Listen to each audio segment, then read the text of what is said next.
Okay, thanks. So yeah, I'm the only one here who doesn't know Russian, I suppose. The only word I know is biegala, which probably isn't appropriate for today. But I'm going to talk to you very briefly. This is going to be quite a rapid overview and not too technical of the sort of microscopy that we're using here, which is the only kind in the world of its type, and really looking at the problems we're facing going forward for getting the most out of this technology. And that is particularly in helping us understand aging at the tissue level. So my background, I'm currently a postdoc in Mark Kirshner's and Leon Peshkin's lab. And we're using this normalized Raman imaging, which I'll go into in the next slides. My background was broadly aging and inflammation and metabolism, but here we're hitting kind of new ground. So we're faced obviously with fresh problems, which we're going to go into now. So first of all, what is NoRI? This is the name of our microscope, which was built by a previous lab member. It's normalized stimulated Raman spectroscopy imaging. NoRI is much easier to remember. Basically, it's a form of microscopy that is fully quantitative, and it allows us to analyze biological specimens, and that is single cells, whole tissues, live and fixed. So huge versatility here. And importantly, this is label free. And the reason why that is so important, obviously, is traditional microscopy approaches using dyes or immunofluorescent. It's not to repeatability person to person, day to day, that there's large sources of variation there. Whereas this, if I do this now or in 5 years' time, I get exactly the same image and exactly the same quantitative result.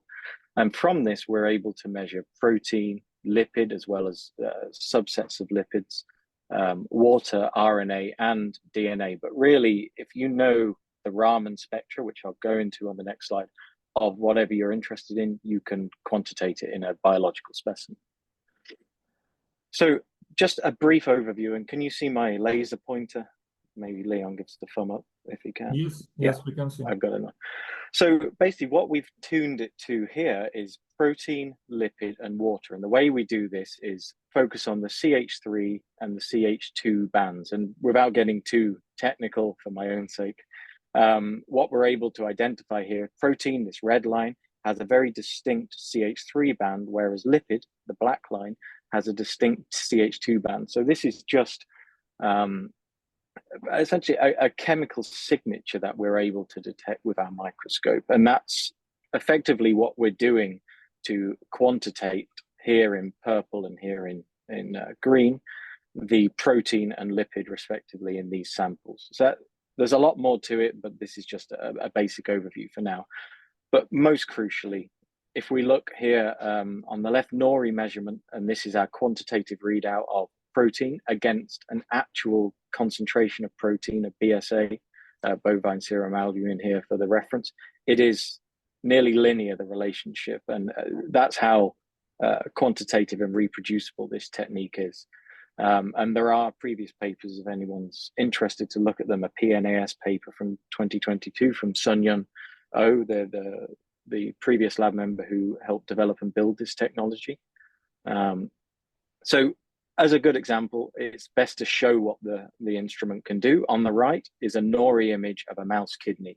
And on the left is the same mouse kidney, but by H&E. And this is a traditional staining technique for tissue slides, for anyone who doesn't know the background of this, but it's our way of traditionally visualizing organs under microscopes. But this technique is now nearly 150 years old, and you can see the sample is much more dehydrated looking, uneven, rough edges. Ours looks, the way I view how cells should look in a tissue is plump and fresh versus dehydrated and jagged. So the important thing here is we have two color scales, and apologies for anyone who is colorblind. Red and green isn't the best here. But what we see is various tones of green to red with orange, and this distinguishes cell types by their protein and lipid abundance. And if we look particularly here, these very bright spots of green, these are quite important. They're lipid droplets, which are found throughout the body in various cell types. But as we'll get onto soon, lipid droplets and lipid balance within cells is fundamental to many pathologies and diseases more broadly, including aging. So as a first look, obviously this is a much more clean, non-disruptive form of microscopy, and we get absolute readouts of important biological readouts from this. So I wanted to show you kind of what we've been able to do with it so far in the last year. We've really developed this from single cells to being able to image whole organs. And for instance, here you'll see a kidney from a mouse, and this is an entire cross-section of a kidney. But the important thing is we're able to then couple this with what's called immunofluorescence, basically lighting up cells based on known markers for those cells. And this is just an example of a kidney stained with various immunofluorescence markers coupled with NoRI, and we can see very distinct cell types. And this all starts to lead us on to the coming questions and challenges we're facing. But just to show you, if we take distinct regions here, we can see NoRI on the left, very clear, very clean protein and lipid. And then the immunofluorescence, importantly, is completely compatible with this. We can see different regions here. And this really has kind of endless scope because there are tens of thousands of potential markers, dozens of cell types. So we've got a lot of scopes here to develop. But our next focus is using this tool not just to show it works and to show we can look at tissues in nice, colorful ways. We want to really establish the combination of NoRI and immunofluorescence in organs to understand how disease or aging in that specific context is underpinned by changes in protein and lipid balance in cells, because there is no other tool that enables us to look at protein and lipid, as I've mentioned. So really, we want to establish new hallmarks of diseases and aging using this technique. And we've been able to do this, and I'll show in the coming slides some examples of models of disease. But our coming study is quite a large one. It's going to be 12 organs, 6 to 10 rats per age group between 3 and 27 months old. And this is going to face us with quite a large analytical question and problem coming up. So again, just to touch base with traditional approaches, this is H&E of fatty liver. For instance, in obesity or alcoholism, we often get deposition of fat into the liver. And we can see here by NoRI, the lipid shows up as green, and whereas in H&E, it shows up as empty space, which you can't actually measure. It just comes up as white empty space. Whereas here, myocardial necrosis, this is a heart that has lost its supply of oxygen. We actually see that the lipid is taking the place rapidly in this model. The slides are actually moving without me doing this. And again, if we go to a model of Alzheimer's here on the top versus control brains, we see that lipid seems to be fundamental to some of the hallmarks of Alzheimer's in these mice. And if we quantify the lipid and protein, which is obviously our core aim here, we can see that distinct cell types or markers of disease like protein plaques, for instance, in Alzheimer's, or lipid aggregates, I'm going to go back there, are pretty robustly separated using this technology. And this wasn't found before this paper. And again, this is the PNAS Sun Yun Oh paper from 2022. So what we found in our recent work is you can also cluster cell types within complex organs by their protein and lipid. We see here in these black dots, we've got 3 very rough clusters here. But if we couple that with the known cell type identifiers with immunofluorescence, we see that these cell types split entirely by their protein and lipid balance, which is quite a dramatic new finding. But what we are interested in is if this is quantifiably distinct cell types, protein and lipid balance, let's say in disease such as aging or ischemic reperfusion injury in the kidney, which is something we've been modeling recently, can you quantify a very reproducible shift, and that represents a disease phenotype or a phenotype of aging or the progression towards disease? And this is kind of where we're going to be going next, but this requires quite an intensive segmentation task. So individual cell types here, for instance, the tubules, we can see them visually, but being able to separate each one of those to result in a data point here is perhaps not as easy as I first thought it might be, and probably requires much more advanced computational and analytical methods than I'm capable of. So on that point, I wanted to show you the protocol overview and the sticking point we have. So we get our sample, we stain it with markers, so the cell types are interested light up. We then image it with the NoRI. The first round of segmenting these cells was hand drawing them manually just to show the first batch of results. And then we've experimented with some a variety of tools, including the segment anything model, elastic,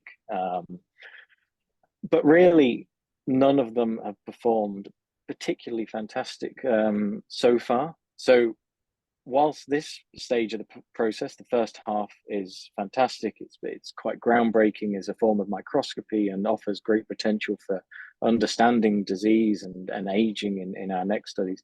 This is where we're getting held up a little bit, and to really exploit the quantitative reproducible nature of this microscopy technique, this has to come into place. So really what we're trying to do is separate cell types, separate structures of interest, for instance, the nuclei, or in the case of a kidney, they have an inner membrane, which is called the brush border, but this can be a variety of organs. The actual structures aren't of interest.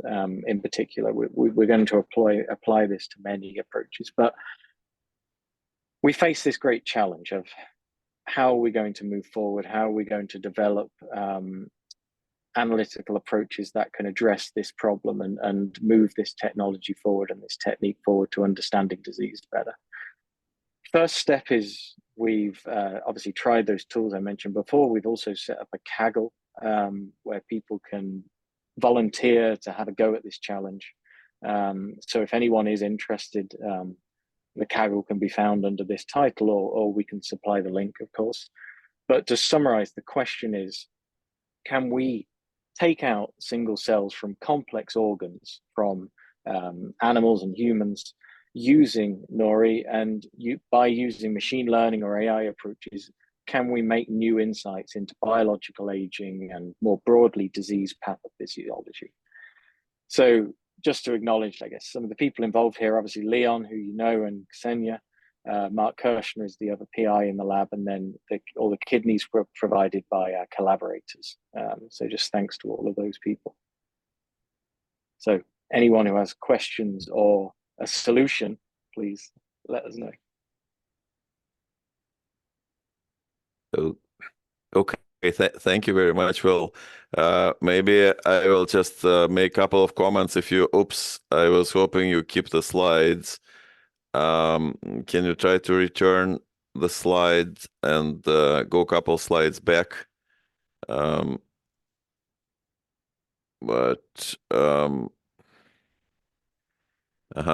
Okay, yeah. Couple slides back. That's it. Right, so I just want to point out that Will has stressed segmentation of cells. However, kidney specifically is a very complex organ with rich structure, and I think that what makes it very attractive for modeling.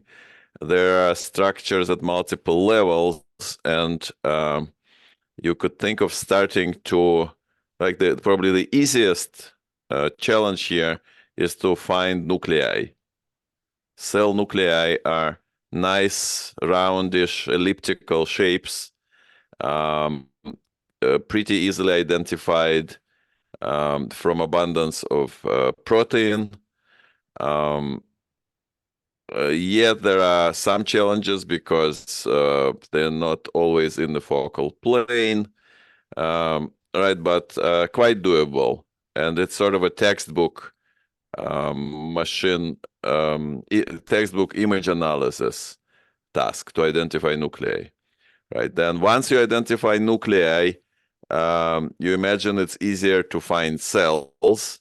Once you identify cells of different shapes and you could assign different cell types, those could be assembled into structural elements like glomerulus, like tubules of different kinds, and so on and so forth. And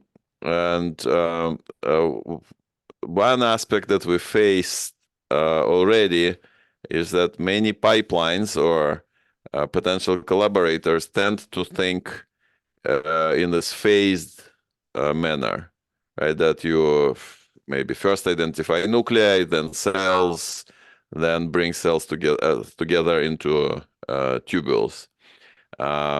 Whereas I imagine that proper machine learning approach here is bidirectional information flow, right? If we think of how do we actually parse this, how does human eye parse this picture, the information flows both ways. Identifying elliptical shape of a certain size as a nucleus is informed by local context and vice versa. Okay, so I think that's an important point about this particular challenge. Not all organs are going to be hierarchically structured like that. But yeah, anyways, enough said.